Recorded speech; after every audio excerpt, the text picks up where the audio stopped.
at your convenience.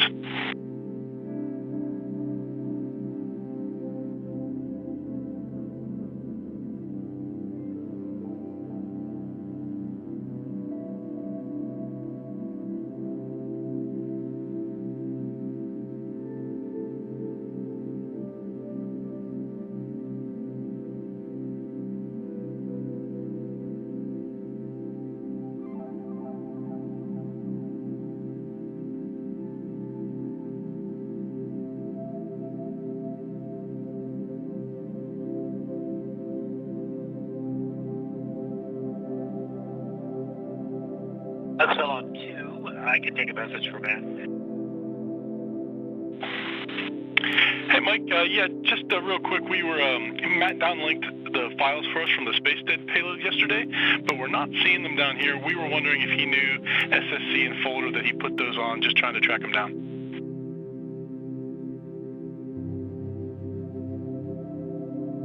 Okay, we'll check in. Tell me again the name of the payload. Space Ted.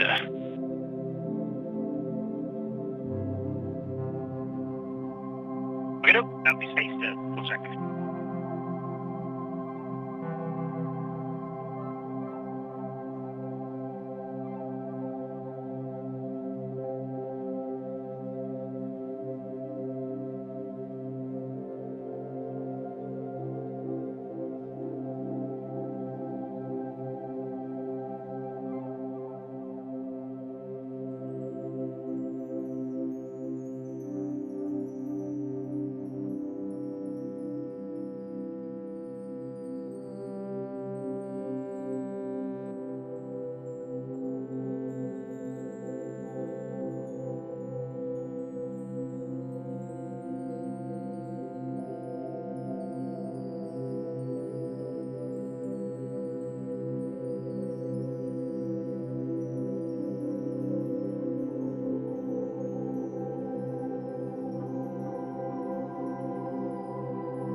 Alright, ACR, this is Commentator on Ficker 1-2 with a voice check for Starliner departure coverage, counting from 3, 2, 1.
Houston on 2 for Sunny, and monitoring tools checkout. With you on 2, I'm in the cupola, just finishing up my procedure here.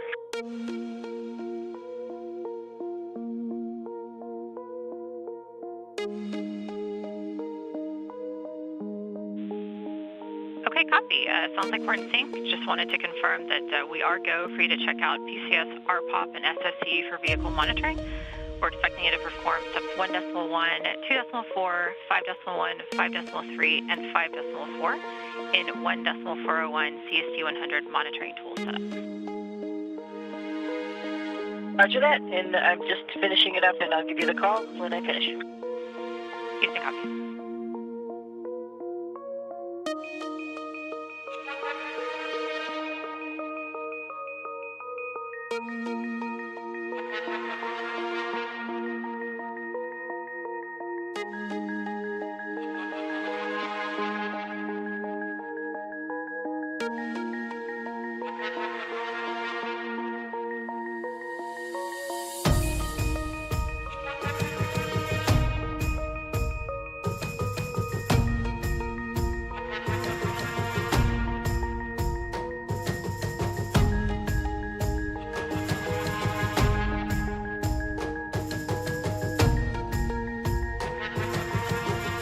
Okay, Houston, on to PCS, RPOP, SSCs are configured for vehicle monitoring. Houston, copy. Thanks.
Houston on Space Ground 2.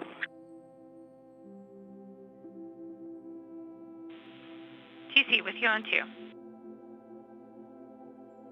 Are we making big loop calls on 1 as usual, or are we making them on 2? Hey, Sunny, sorry, I thought that was TC calling. We are making them on Space to Ground 2. Okay, just checking. Thanks.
I'm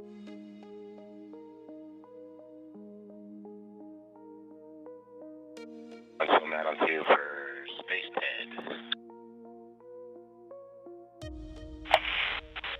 Huntsville's here, ready to talk about Ted. I heard you called. You're asking where the data is. I show it in the OCA down folder for Huntsville data.zip. It's still there.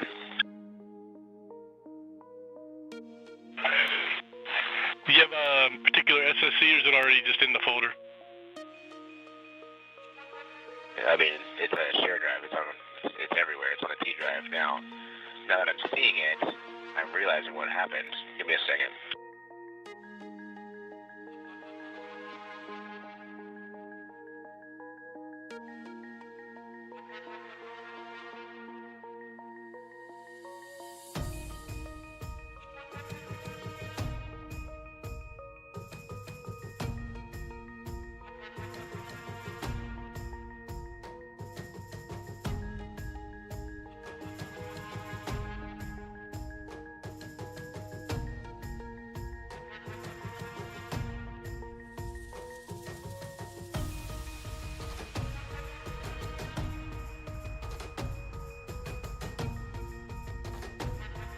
Alright, I'm so bad. I'm with you now. Yeah, go ahead. So I am a computer, and I did not compile properly. So step 2.3 of the procedure has you put the file in a file architecture T:OCA down /4 Huntsville, and that's exactly where I put it. On further inspection of procedure, I didn't see that in the file architecture because in the sentence prior it says put it in Space Ted folder in OCA down in for Huntsville. I just put it per the file architecture listed there. So I see where it is. It's in the for Huntsville folder, but it is not in the Space Ted folder. So I'm going to move data.zip into the Space Ted folder. That sounds like a great plan, Matt. Thanks for checking on that. The problem with that is there is already a data.zip in there from 822. Do you want me to overwrite the 822 data.zip?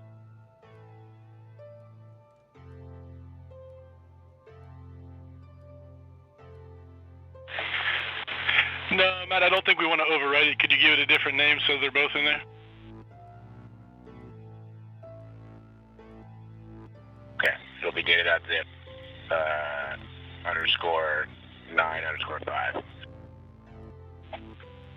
Sounds great.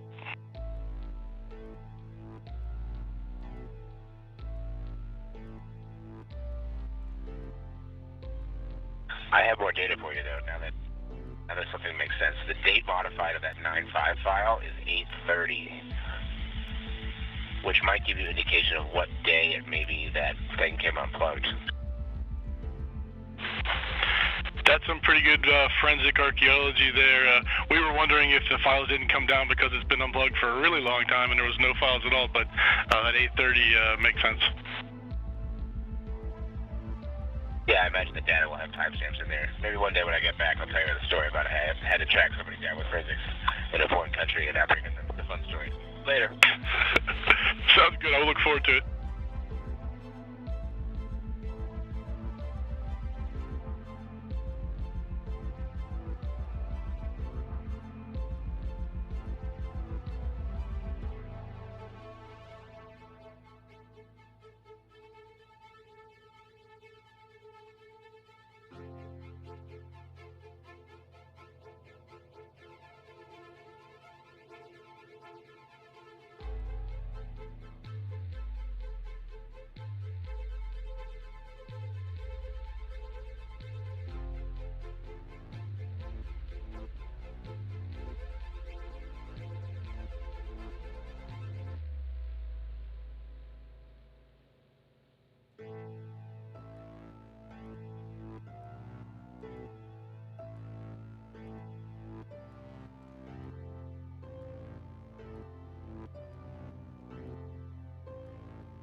Houston Station on the button 2.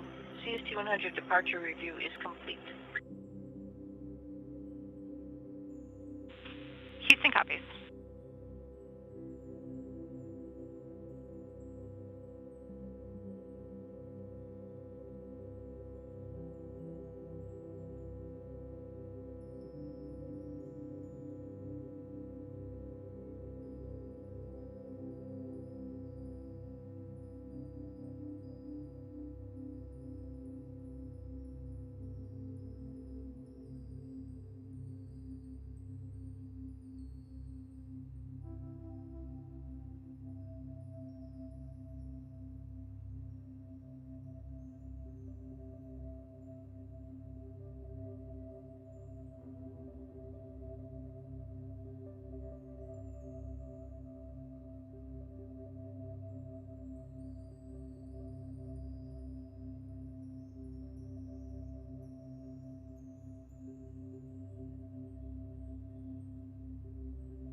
Station Houston, space to ground 2 for Starliner undock status.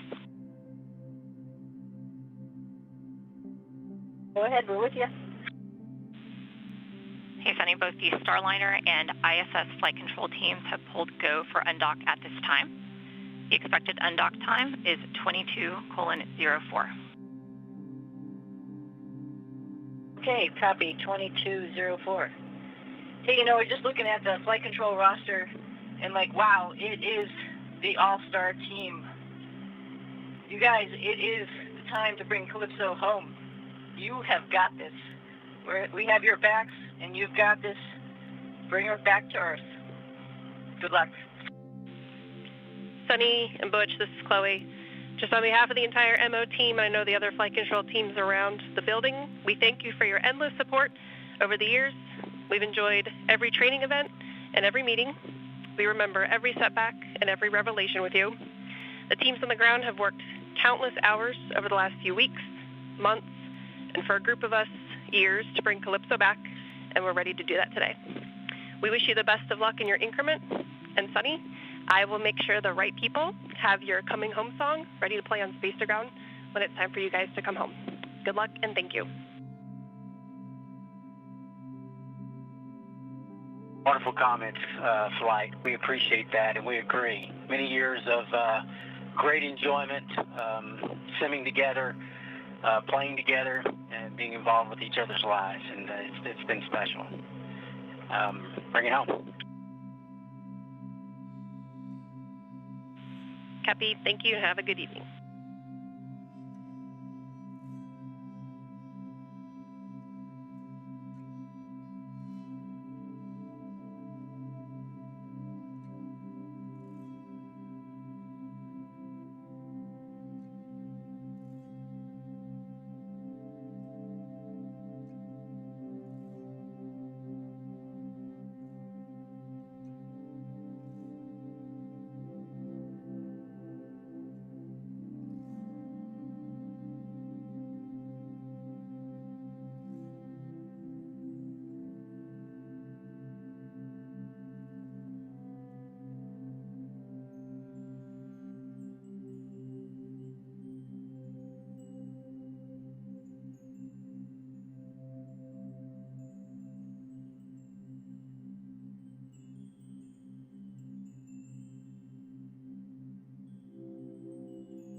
On 2 for SSE 19.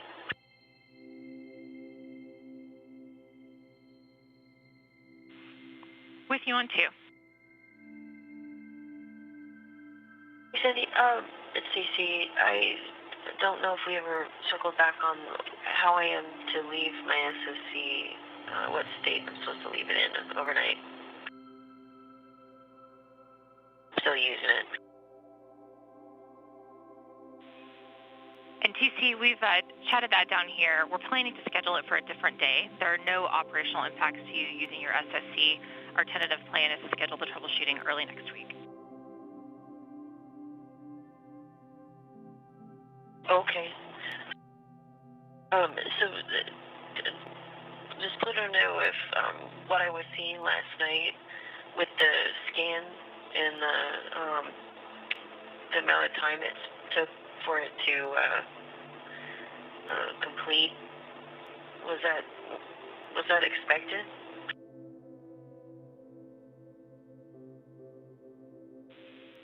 Yes, I'm hearing that was expected.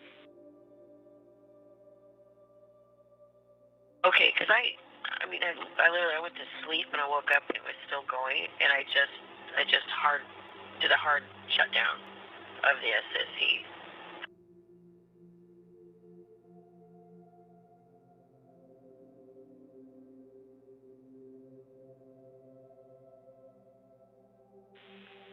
Yeah, copy all TC. Our plan, we're hearing that you'll need to leave your laptop powered on with the lid open. So our goal is to find a time where it won't interrupt your sleep. Perfect. Okay, then we'll wait till next week. Thank you. Our pleasure.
Good evening and welcome to the Starliner Mission Control in Houston, where teams are preparing for the autonomous undocking and departure of the uncrewed Boeing Starliner spacecraft from the International Space Station. Undocking today is currently planned for 5:04 p.m. Central, 6:04 p.m. Eastern.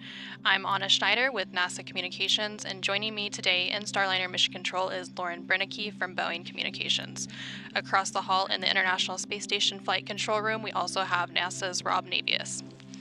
In preparation for today's undocking activities, the teams here in Starliner Mission Control and the Flight Control team in the International Space Station Flight Control Room recently completed the go, no-go poll for Starliner's undocking. The teams all polled go to proceed with undocking. And the team here in Starliner Mission Control is being led by Flight Director Chloe Maring.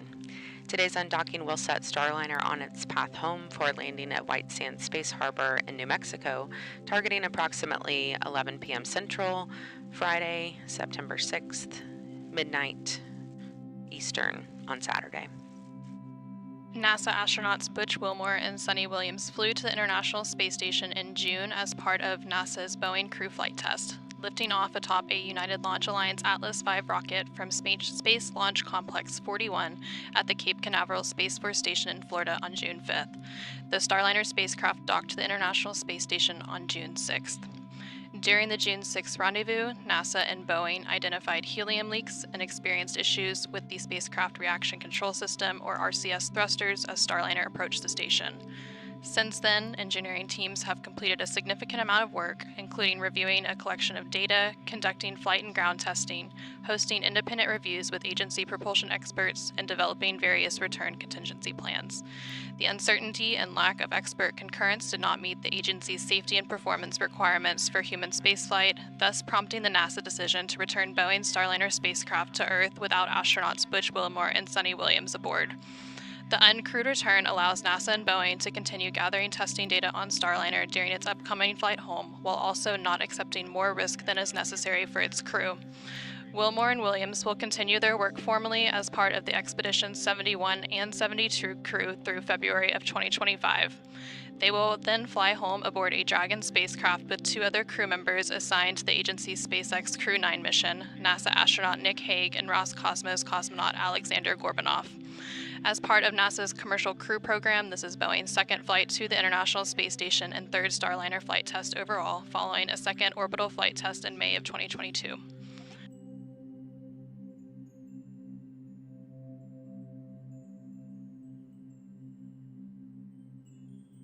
Yesterday, the hatches were closed between Starliner and the International Space Station. There are 3 hatches that separate the inside of Starliner from the orbiting laboratory: the Starliner hatch and the APAS hatch and No. 2 forward hatch on the station side. Following hatch closure, teams worked through steps to depressurize the vestibule, which is the area between the station hatch and Starliner hatch that were exposed to the vacuum of space prior to docking. Shortly after the go-no-go poll earlier today, where the joint teams here in the Starliner Mission Control and the International Space Station Mission Control polled go for undocking, NASA astronaut Sunny Williams called down to the flight control team on Space to Ground to share some words with the team before Starliner's departure later today. We'll go ahead and replay that exchange for you now.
We are now just over 13 minutes away from today's planned undocking.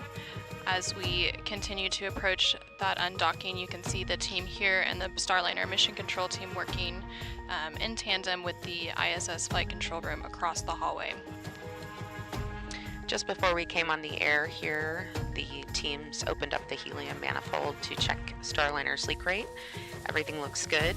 The teams say the rate remains steady, and we have plenty of margin for the rest of the flight. So let's talk a little bit about what is coming up. At around 5:02 p.m. Central, 6:02 Eastern, we are going to be listening for the authority to proceed for undocking. After the ATP, or authority to proceed, is issued for undocking, the hooks on the NASA docking system will begin to open. There are 12 hooks that seal the surfaces between the docking system and the ISS International Docking Adapter, or the IDA.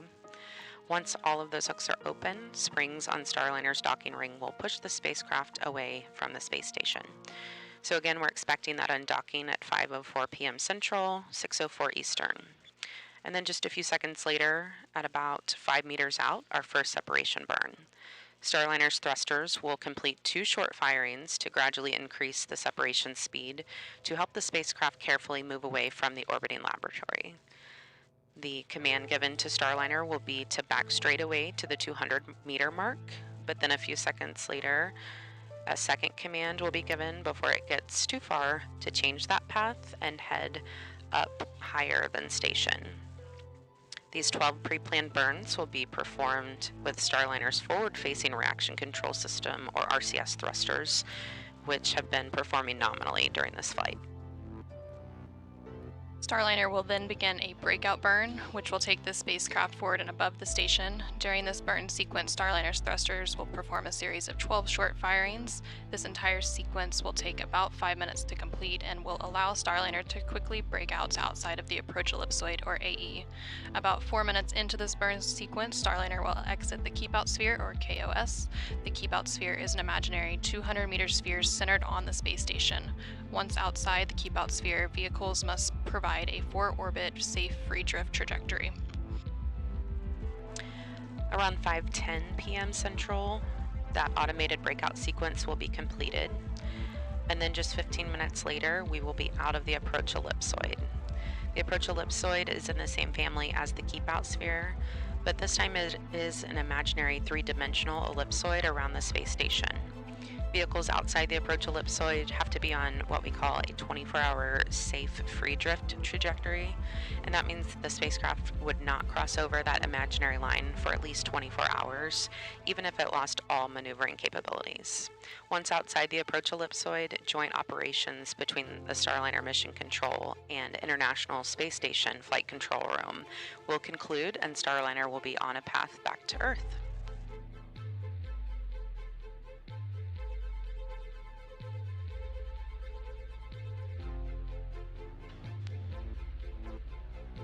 A few minutes ago, teams completed a final weather briefing to analyze weather predictions for the landing site at White Sands Space Harbor in New Mexico, and the weather continues to look good to support a landing later today.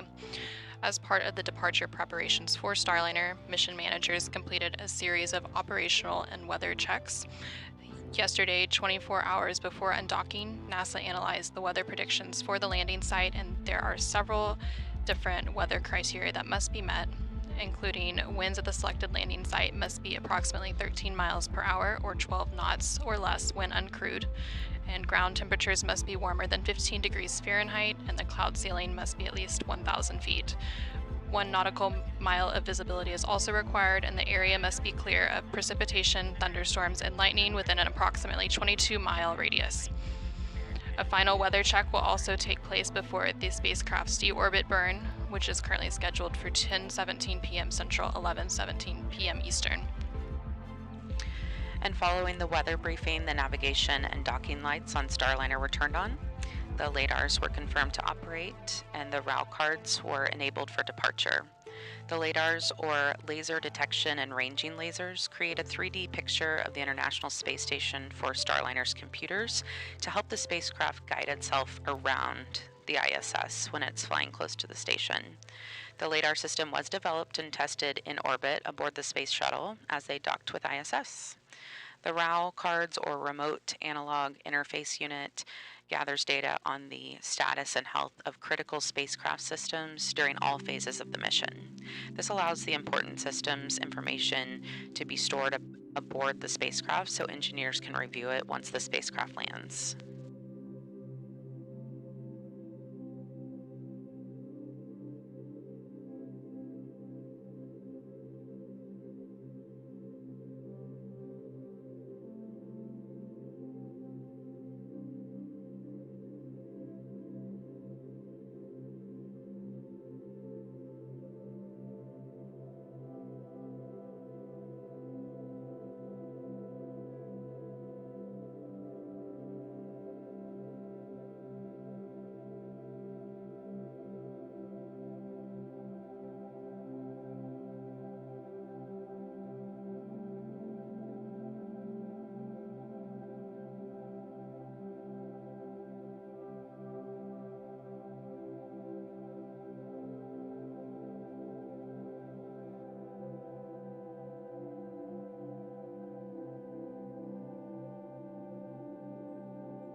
We're now just over 6 minutes away from the planned undocking at 5:04 p.m. Central. As we continue to stand by for Starliner's departure from the International Space Station, I'll hand it over to NASA's Rob Navius for an update from the International Space Station Flight Control Room.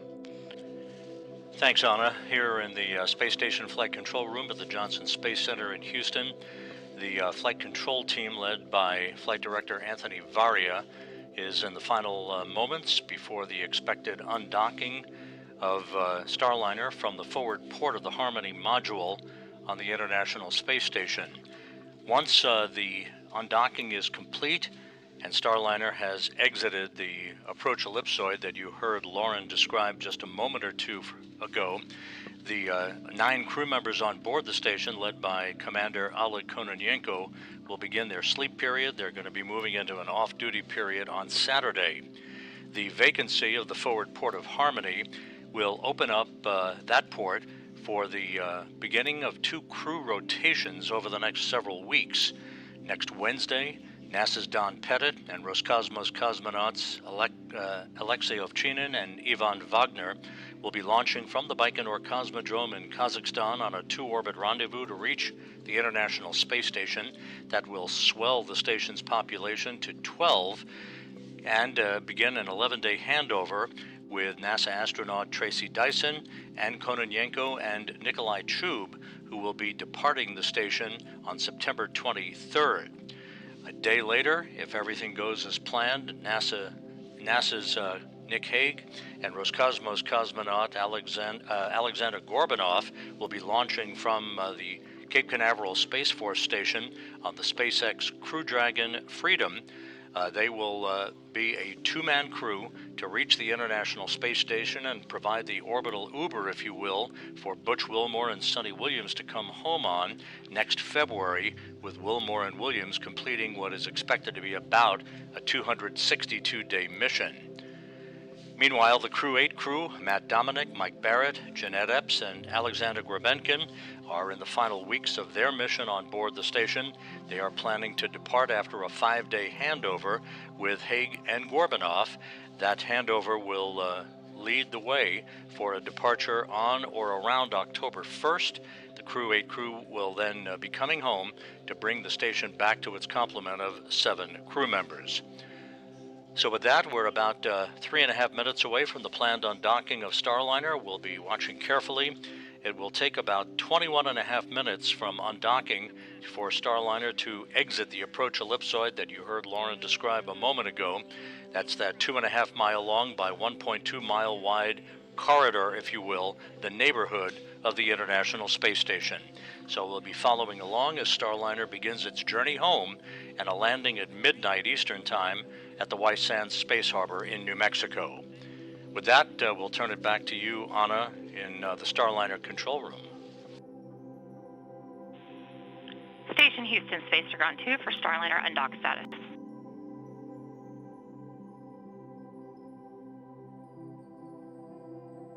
Go ahead. ISS and Starliner flight control teams remain go for an on-time undock at 2204. Please perform 1.106 cruise CST-100 approach and departure monitoring steps 2.2 and 2.3. Verbally call Houston when physical step is confirmed. Be advised that NDS hook motors are driving. Space-to-space comm may be ready.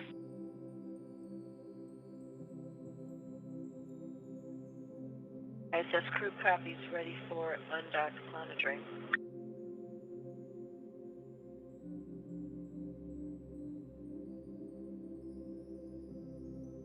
Thank you, Rob. And we just heard some conversation between the crew on the International Space Station and the teams here in the Starliner Mission Control, confirming that we are continuing to be go for an undock in just under 2 minutes from now at 5:04 p.m. Central, 6:04 p.m. Eastern. We are standing by for the command of the undock ATP or authority to proceed.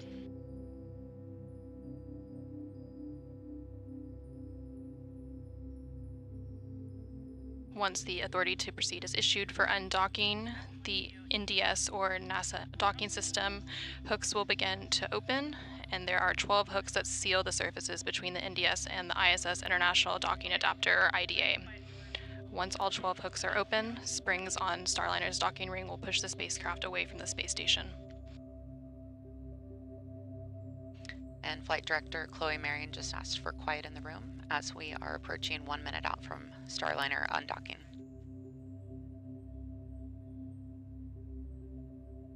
And we just heard confirmation that the umbilicals are retracting and hooks are beginning to drive.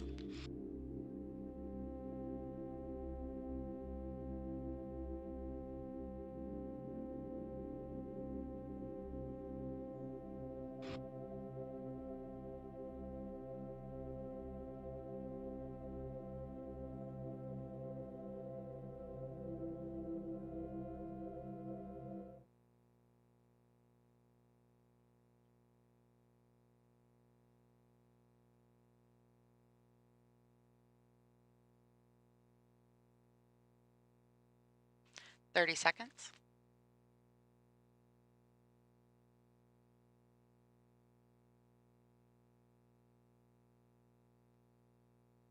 30 seconds.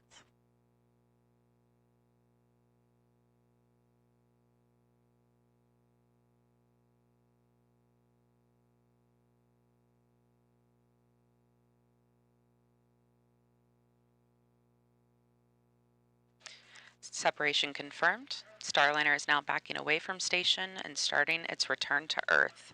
Starliner thrusters will then complete 2 short firings to gradually increase the separation speed to help the spacecraft carefully move away from the orbiting lab. To Earth. Starliner thrusters will then complete 2 short firings to gradually increase the separation speed to help the spacecraft carefully move away from the orbiting lab. The vehicle is now about 2 meters away from the International Space Station. At the time of undocking, Starliner and the International Space Station were flying approximately 260 statute miles over central China.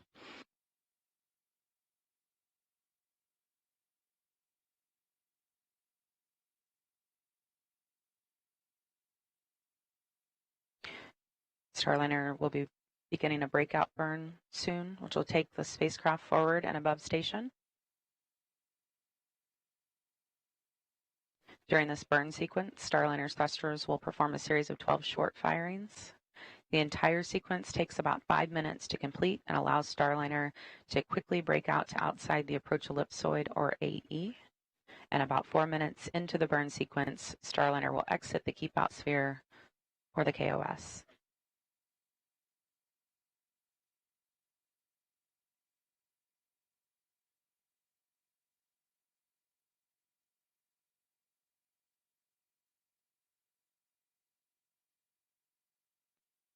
And you can see those thrusters firing there on the left of your screen as Starliner backs away from space station. And we are now just at 35 meters away from the International Space Station. We saw a good first burn. Houston, ISS thrusters enabled. Confirmation, all 27 jets have fired. Houston copies, ISS thrusters enabled. And you're seeing the light show there on your screen.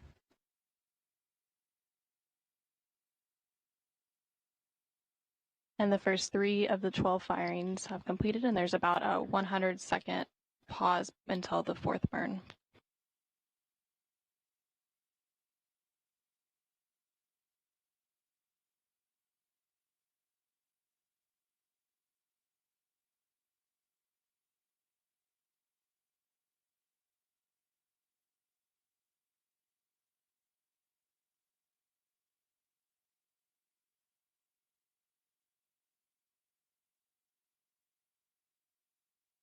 Starliner is about 60 meters away.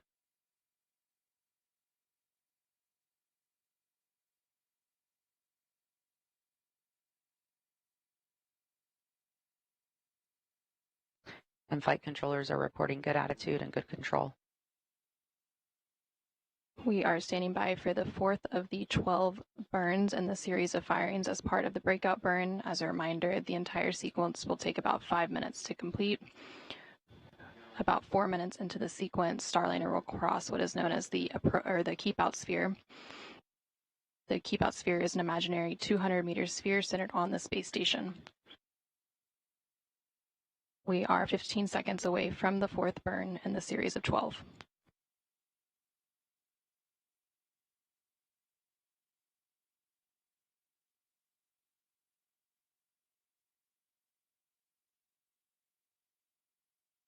And you just saw burn 4, which just completed. We're hearing good burn.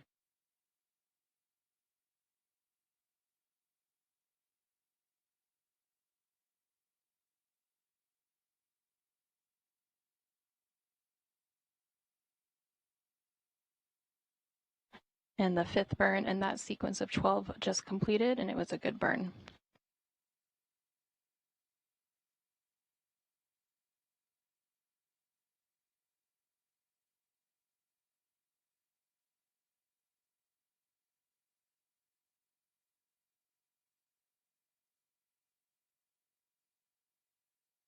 The 6th burn in the series of 12 was just completed, and it was a good burn. We are halfway through the series of 12, 6 more to go.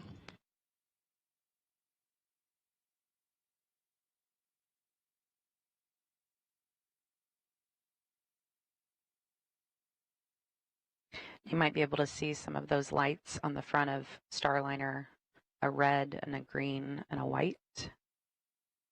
Those indicate the different sides of Starliner, and they're used by the ISS crew to watch Starliner move away from the ISS along the undocking axis. And we just heard good confirmation of both burns 7 and 8 completed. Starliner undocked approximately 5 minutes ago and has just a handful of short firings left in its breakout burn, and it is now about 150 meters away from the International Space Station. And we heard confirmation of a good burn 9, 3 more to go.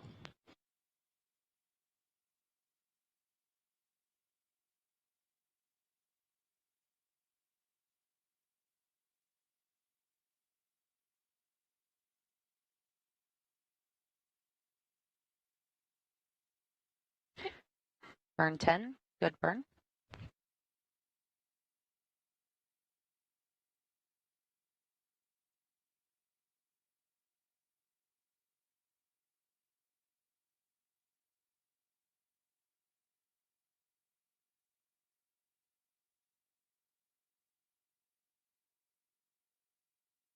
We have one more burn to go, but they have confirmed that Starliner has crossed the keep-out sphere, or the KOS, which is an imaginary 200-meter sphere centered on the International Space Station that helps flight controllers here on the ground monitor the arrival and departure of visiting vehicles. Station Houston, Space to Ground 2, Starliner has exited the keep-out sphere.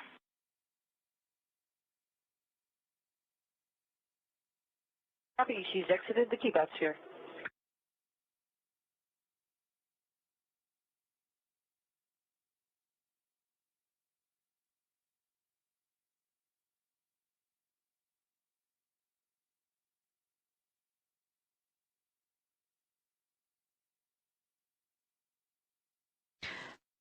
A reminder, this automated breakout sequence was chosen to use Starliner's forward thrusters, which have remained nominal during this flight. And we heard confirmation that all 12 burns in this series of breakout burn firings have completed, and they were all good burns. Starliner has crossed the keep out sphere. So the next milestone for Starliner's departure will be crossing the approach ellipsoid, or AE. The AE is another invisible shape monitored by the flight control team, measuring 4 kilometers by 2 kilometers by 2 kilometers. Starliner is scheduled to cross the approach ellipsoid in about 10 minutes. Vehicles outside the AE have to be on what we call a 24-hour safe free drift trajectory, which means the spacecraft would not cross into the approach ellipsoid for at least 24 hours, even if it lost all maneuvering capabilities. Once outside the approach ellipsoid, joint operations between Starliner Mission Control and the International Space Station Flight Control Room will conclude, and Starliner will be on a path back to Earth.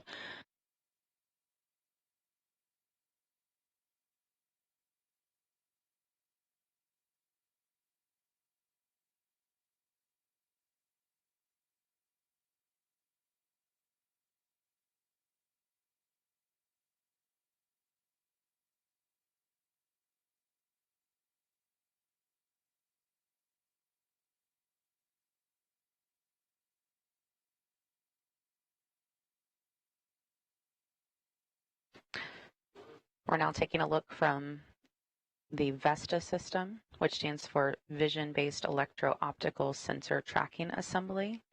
It's a bit of a mouthful, so we like to call it VESTA. And this is a look from Starliner back at the International Space Station. The system is really the eyes of Starliner. It's able to pick up on features on the outside of station, like handrails and reflectors. You can see some of that on your screen there in the outlines. And it's the way to assess Starliner's position and attitude. It also gives the ground teams a very accurate look at Starliner's location relative to the station. So earlier we were taking a look from the station back at Starliner. Now we're looking from Starliner back at station.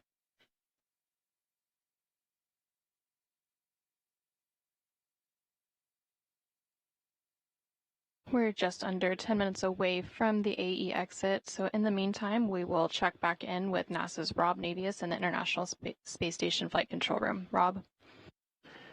Thank you, guys. Flight Dynamics has reported that Starliner is on a perfect trajectory backing away from the International Space Station and opening a rate of about 13.5 statute miles per rev. At the time of the deorbit burn, at 10:17 and 13 seconds p.m. Central Time later this evening, the vehicle will be about 56 statute miles away from the International Space Station. That deorbit burn, by the way, will be a 59-second burn to slow Starliner down by 129.9 meters per second, a 4 OMAX burn. OMAX, the acronym for the Orbital Maneuvering and Attitude Control System, thrusters and jets on the Starliner spacecraft that will enable Starliner to begin to drop out of orbit for its intended southwest to northeast trajectory across the Pacific Ocean, across Baja California, and heading towards its landing at the White Sands Space Harbor in New Mexico. With the forward port of Harmony now vacant, that sets the stage, as I mentioned a few minutes ago, for the start of a couple of crew rotations that are coming up. Down at the Baikonur Cosmodrome in Kazakhstan, Don Pettit of NASA and Roscosmos cosmonauts Alexei Ovchinin and Ivan Wagner and their backups are in the final stages of their preparations for launch next Wednesday.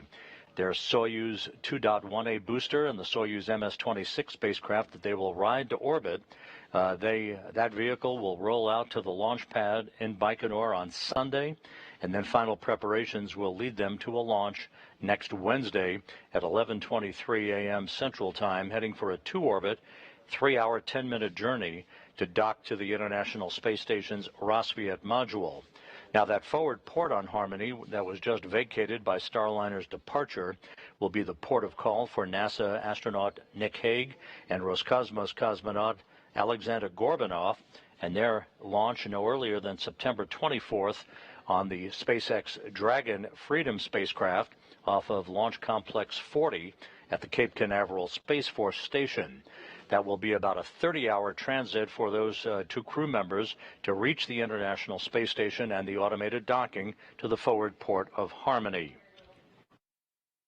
Ultimately, Haig, Gorbanoff, Butch Wilmore, and Sonny Williams will do a relocation of the SpaceX Dragon spacecraft from the forward port of Harmony to the zenith port of Harmony, opening up that forward port for the arrival of the next SpaceX cargo ship, SpaceX 31, that's scheduled for launch in October. So a lot of activities lying ahead for the space station crew. The crew aboard the International Space Station soon will begin its sleep period and an off-duty day on Saturday, while the activity shifts over to the White Flight Control Room down the hall, as they are in a shift handover right now. Flight Director Rick Henfling will be taking over shortly to supervise entry and landing operations, and the team over there will be monitoring the progress of Starliner as it moves to its deorbit position about 56 statute miles away from the International Space Station. With that, we'll turn it back to the White Vicar and Anna and Lauren.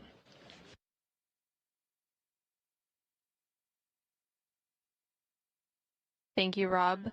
Starliner is now about 750 meters away from the International Space Station as it continues to make its way to the approach ellipsoid exit. Again, that approach ellipsoid exit is targeted for 5:25 and 30 seconds p.m. Central Time, 6:25 and 30 seconds p.m. Eastern Time, and everything continues to proceed as planned with Starliner's departure and return back to Earth. And you're looking live at Starliner in free drift. Engineers are telling us that the breakout burns all went well. Thrusters are all looking good. Everything is nominal as we continue up and around space station and head back to Earth. Again, Starliner undocked just a short while ago from the International Space Station at 5:04 p.m. Central, 6:04 p.m. Eastern, as the space station and Starliner were flying approximately 260 statute miles over central China. And shortly after that physical separation, Starliner's thrusters completed 2 short firings to gradually increase the separation speed and help the spacecraft carefully move away from the orbiting laboratory as part of the separation burns. And then Starliner began the breakout burn, which was a series of 12 short firings, which allowed the spacecraft to quickly move outside the keep-out sphere, and it is now approaching the approach ellipsoid exit. And once Starliner is outside of the approach ellipsoid, the joint operations between teams here and the Starliner Mission Control and the International Space Station Flight Control Room across the hall will end, and Starliner will be back on its path to Earth.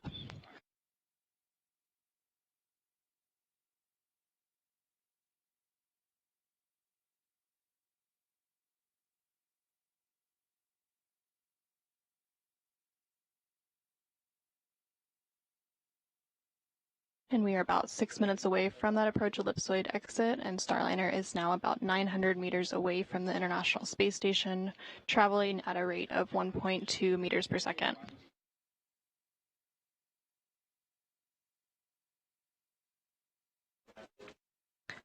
That dot in the center of your screen is Starliner, looking from space station.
We are now about 5 minutes away from the approach ellipsoid exit. Starliner undocked from the International Space Station about 16 minutes ago at 5:04 p.m. Central, 6:04 p.m. Eastern. Starliner is now just over 1,000 meters away from the International Space Station.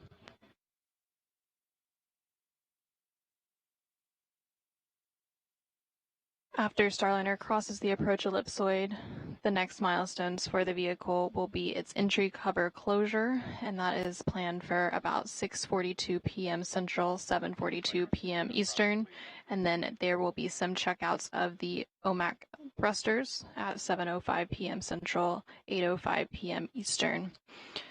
And then after that, we get into the entry and landing coverage, and the go-no-go for the deorbit burn will be at approximately 9:57 p.m. Central, 10:57 p.m. Eastern, following with the deorbit burn about 20 minutes later at 10:17 p.m. Central, 11:17 p.m. Eastern. Again, seeing good views of Starliner leaving the International Space Station. It's that distant dot on your screen. The vehicle is now about 1,120 meters away from the International Space Station.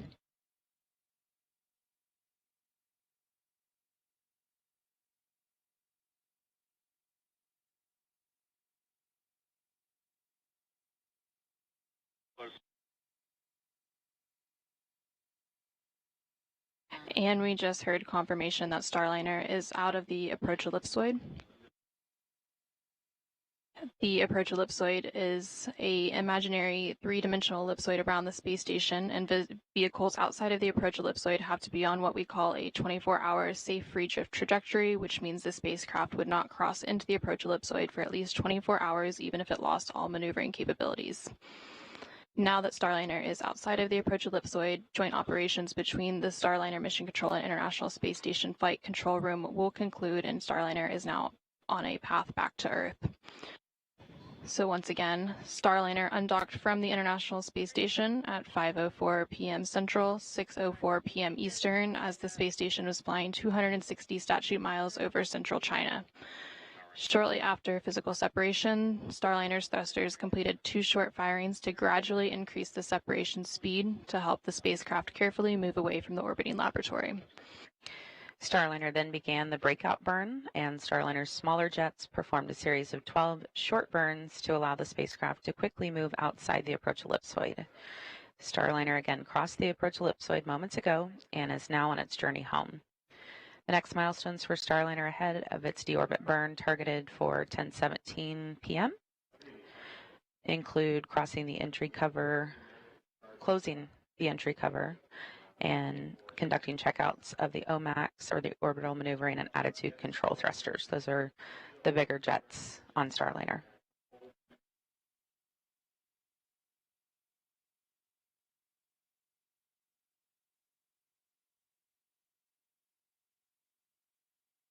For now, let's check in one final time with NASA's Rob Navius following Starliner's exit from the approach ellipsoid.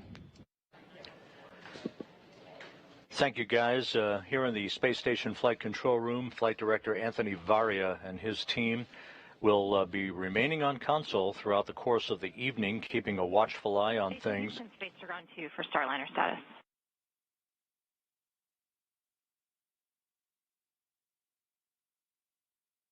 Go ahead. Calypso has exited the approach ellipsoid. Sunny, we are ready for RWS teardown when you are.